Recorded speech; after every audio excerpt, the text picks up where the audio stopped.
IMF,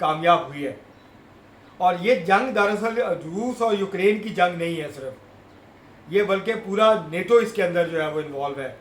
اور ابھی 1-2 دن کے بعد جو ہے نیٹو کی جو کانفرنس ہونے والی ہے اس کے اندر مزید امداد، اسلحہ، اور اس میں یہ امکان ظاہر کیا جا رہا ہے کہ شاید F-16 جو ہے کچھ وہ بھی یوکرین کو جو ہے وہ دیے جائیں، اور مزید اسلحہ جو ہے یوکرین کو دیا جائے گا. اس حالات میں ایسا نہیں لگتا کہ فوری طور پہ کے اوپر یہ جنگ بند ہو جو 15 ماہ سے جاری ہے، جس میں ہزاروں انسانی جانیں اب تک جا چکی ہیں، ہزاروں انسان ہلاک ہو چکے ہیں، وسیع پیمانے پہ زراعت تباہ ہو چکی ہے، معیشت تباہ ہو چکی ہے یوکرین کی. اس وقت یوکرین کا سارا دار و مدار معاشی طور پہ جو ہے وہ امداد پہ ہے، جو اس کو یورپ اور امریکہ کی طرف سے مل رہی ہے. اگر یہ امداد بند ہو جائے تو یوکرین کی جو معیشت ہے وہ کولیپس کر جائے گی، یوکرین کولیپس کر جائے گا، وہ یہ جنگ جاری نہیں رکھ سکے گا. تو اس لیے یہ جو مدد مل رہی ہے یہ بہت اہم ہے یوکرین کے لیے. دوسری طرف روس بھی پیچھے ہٹنے کے لیے تیار نہیں ہے، لیکن روس نے تھوڑی سی اپنی لگتا ہے حکمت عملی تبدیل کی ہے. اب روس کا جو زیادہ کانسنٹریشن ہے یا زیادہ توجہ اس کی مرکوز ہے وہ یہ ہے کہ اس کا جو قبضہ ہے مشرقی یوکرین پہ اس کو وہ مضبوط کرنا چاہتے ہیں، اس کا وہ دفاع کرنا چاہتے ہیں ہر قیمت پہ. 3 لاکھ فوجیوں کی موبلائزیشن کی تھی. کچھ جو روسی فوجی ماہرین ہیں ان کا یہ ماننا ہے، جو دفاعی تجزیہ نگار ہیں ان کا یہ کہنا ہے کہ اگر روس نے پورے یوکرین پہ قبضہ کرنا ہے تو 10 لاکھ مزید فوجی چاہیے ہیں روس کو. اس کے بغیر پورے یوکرین کے اوپر قبضہ برقرار رکھنا روس کے لیے جو ہے وہ ممکن نہیں ہے. اور نیٹو اور امریکہ کو اس بات کا بہت حد تک اندازہ ہے، اور اسی وجہ سے وہ مسلسل جو ہے وہ اسلحے کے ذریعے سے اسلحے کے ڈھیر لگا رہے ہیں، انبار لگا رہے ہیں. اور اس کے مقابلے میں اب روس بھی ظاہر ہے زیادہ جدید اسلحہ جو ہے وہ استعمال کر رہا ہے. چین نے کوشش کی تھی کہ جنگ بندی ہو جائے، چین نے کوشش کی تھی کہ امن قائم ہو جائے، کوئی صلح کا راستہ نکل آئے، لیکن نیٹو اور امریکہ نے اور یورپ نے مل کے چین کی جو کوشش تھی اس کو ناکام بنایا. اور کیوں نہیں چاہتے نیٹو اور امریکہ، ظاہر ہے امریکہ نیٹو کا لازمی حصہ ہے، اس کی سربراہی میں بنا ہوا یہ اتحاد ہے، تو امریکہ اور یورپ کیوں نہیں چاہتے کہ یوکرین اور روس کے درمیان جنگ بندی ہو جائے یا امن قائم ہو جائے؟ اس کی وجہ یہ ہے کہ امریکہ اور یورپ یہ سمجھتے ہیں کہ یہ ان کے لیے اچھا موقع ہے روس کو انگیج رکھنے کا، یوکرین میں روس کو ایک لمبی جنگ کی طرف دھکیلنے کا، جو کہ اگلے 4-5 سال ان کے نزدیک جاری رہ سکتی ہے. اس کے نتیجے میں جو سینکشنز ہیں، اس کے نتیجے میں روس کی جو معیشت ہے اس کے اوپر اس کے اثرات پڑ رہے ہیں. روس معاشی طور پہ کمزور ہوتا جائے گا اور وہ فوجی طور پہ بہت زیادہ انگیج ہو جائے گا، فوجی طور پہ بھی کمزور ہوگا. تو وہ یورپ اور امریکہ کے لیے کوئی بہت بڑا جو تھریٹ ہے اس وقت فوجی لحاظ سے وہ شاید نہ رہے. ایک لمبی جنگ کے نتیجے میں اور زیادہ نقصان جو ہے وہ پہنچایا جا سکتا ہے. جس طرح سے ڈرونز ماسکو تک آئے ہیں تو وہ کوشش کر رہے ہیں کہ روس کے اندر حملے کیے جائیں، روس کے اندر گہرائی میں جا کے جو ہے وہ حملے کیے جائیں.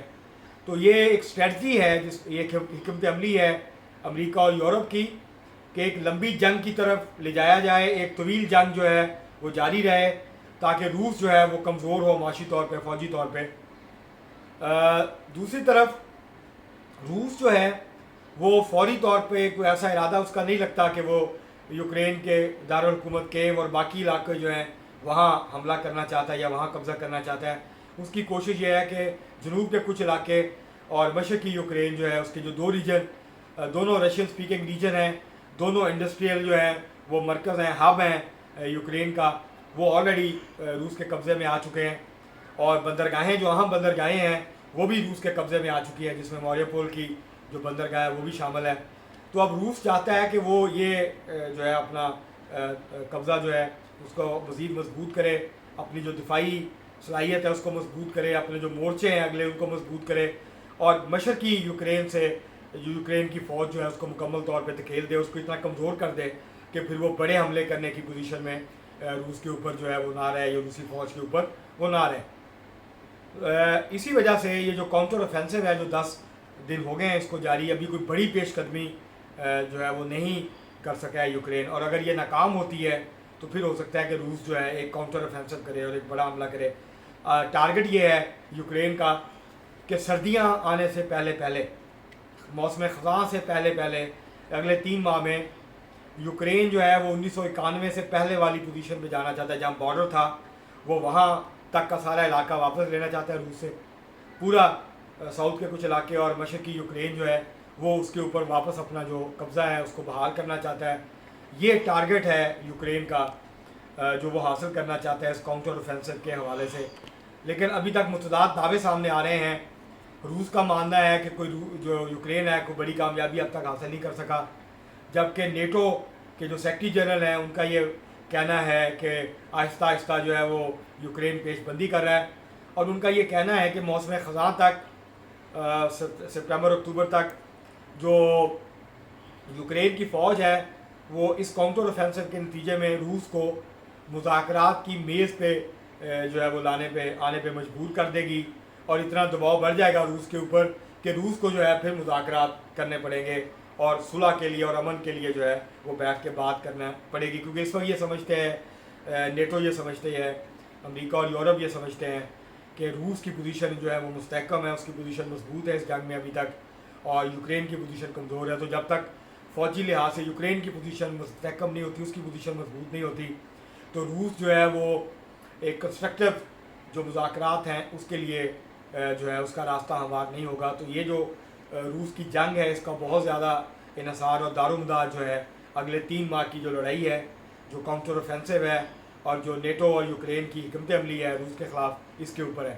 دوسری طرف روس بھی بہت پیوٹن نے ابھی 1-2 دن پہلے ہی روس کے جو اہم دفاعی تجزیہ نگار ہیں، بلاگرز ہیں اور صحافی ہیں، ان سے ملاقات کی ہے اور ان کو یہ بتایا ہے کہ ابھی انہوں نے فیصلہ نہیں کیا کہ انہوں نے کیف پہ حملہ کرنا ہے، ایک بڑا حملہ کرنا ہے. اور دوسرا انہوں نے یہ بھی یہ کہا کہ ابھی ہم نے یہ فیصلہ نہیں کیا کہ ہم مزید جو فوج ہے وہ بھرتی کریں گے اور پھر مزید ہمیں لوگ چاہیے. تو انہوں نے کہا کہ ابھی اس کا ہم نے فیصلہ نہیں کیا ہے. اس سے یہ نظر آتا ہے کہ روس جو ہے وہ آہستہ آہستہ پیش قدمی جو ہے وہ جاری رکھے گا تاکہ یوکرین کے اوپر دباؤ بڑھایا جائے اور اس کو جو ہے وہ روس کے مسلط کردہ، روس کے طے کردہ جو شرائط ہیں اس کے مطابق جو ہے وہ امن معاہدے کے اوپر اور جنگ بندی کے اوپر جو ہے اس کو مجبور کیا جا سکے. یہ جو جنگ ہے اگلے 3 ماہ ہے، اس میں شدت آئے گی، اس میں مزید ہزاروں لوگ ہلاک ہوں گے، ہزاروں فوجی ہلاک ہوں گے دونوں طرف سے. بڑے پیمانے پہ اسلحہ اور جو ہے فوجی ساز و سامان وہ استعمال ہوگا، تباہ ہوگا، اور ایک پیسے کا ضیاع بھی ہوگا. انسانی زندگیاں جو ہیں وہ بھی اس کی بھیڑ چڑھیں گی. یوکرین اس جنگ کے نتیجے میں مکمل طور پہ تباہی سے دوچار ہے. یوکرین کے عوام کو شدید مشکلات کا سامنا ہے. ان کی زندگی جو ہے وہ جیرن ہو چکی ہے. بجلی کی کمی کا مسئلہ ہے، گیس کی کمی کا مسئلہ ہے، دوائیوں کی کمی کا مسئلہ ہے، اور بہت سارے مسائل ہیں. اور جو امداد مل رہی ہے یورپ سے اور امریکہ سے، اس کا بڑا حصہ جو ہے وہ جو یوکرین کا حکمران طبقہ ہے اس کی جیبوں میں جا رہا ہے. وہ کرپشن کی نظر ہو رہا ہے. امریکہ کی کانگریس اور سینٹ سے سوالات اٹھ رہے ہیں کہ جو امداد ہم دے رہے ہیں کیا اس کا درست استعمال ہو رہا ہے یا نہیں ہو رہا، کیونکہ اب تک کئی جو اعلیٰ عہدیدار ہیں ان کو یوکرین نے نکالا جا چکا ہے، ان کو گرفتار کیا گیا ہے کرپشن کے ایلیگیشنز پہ. اور یہ بہت سارے لوگ یہ دعویٰ کر رہے ہیں کہ جو پیسہ مل رہا ہے یورپ اور امریکہ سے اس کا بڑا حصہ کرپشن کی نظر ہو رہا ہے، اور وہ جو ہے حکمران طبقہ جو ہے یوکرین کا اس کی جگہوں میں جا رہے ہیں. عوام تک وہ نہیں پہنچ رہا. عوام کی مشکلات جو ہیں وہ بہت بڑھ رہی ہیں. عوام کی جو زندگی ہے وہ مشکل سے مشکل ہوتی جا رہی ہے. یہ جو جنگ ہوتی ہے اس کے نتیجے میں زمین کی کوکھ اجڑتی ہے، ماؤں کی کوکھ اجڑتی ہے، خاندان برباد ہوتے ہیں، انسانی زندگیاں برباد ہوتی ہیں، اور بالآخر جو ہے وہ جنگ 5 سال رہے، 10 سال رہے، 10 مہینے رہے، اس کا نتیجہ یا تو کسی ایک کی شکست اور فتح کی صورت میں نکلتا ہے یا پھر امن معاہدے کی شکل میں نکلتا ہے. اس وقت دونوں فریق اس پوزیشن میں نظر نہیں آتے. نہ تو روس اس پوزیشن میں نظر آتا ہے کہ وہ یوکرائن کو مکمل طور پہ یوکرین کو شکست دے دے اور اس کے اوپر ایک شکست مسلط کر دے، اور نہ یوکرین اس پوزیشن میں نظر آتا ہے کہ وہ روس کو واپس دھکیل دے اور اس کے نتیجے میں یہ جو ہے کوئی جنگ بندی اور امن کا جو ہے وہ کوئی سبیل بنے، اس کا کوئی راستہ نکلے. تو یہ ابھی یہ جنگ جو ہے وہ طول پکڑتی ہوئی نظر آتی ہے، اور اس کے اندر اگلے 2-3 ماہ میں شدت آتی جو ہے وہ نظر آتی ہے. آج کے لیے اتنا ہی. بہت شکریہ.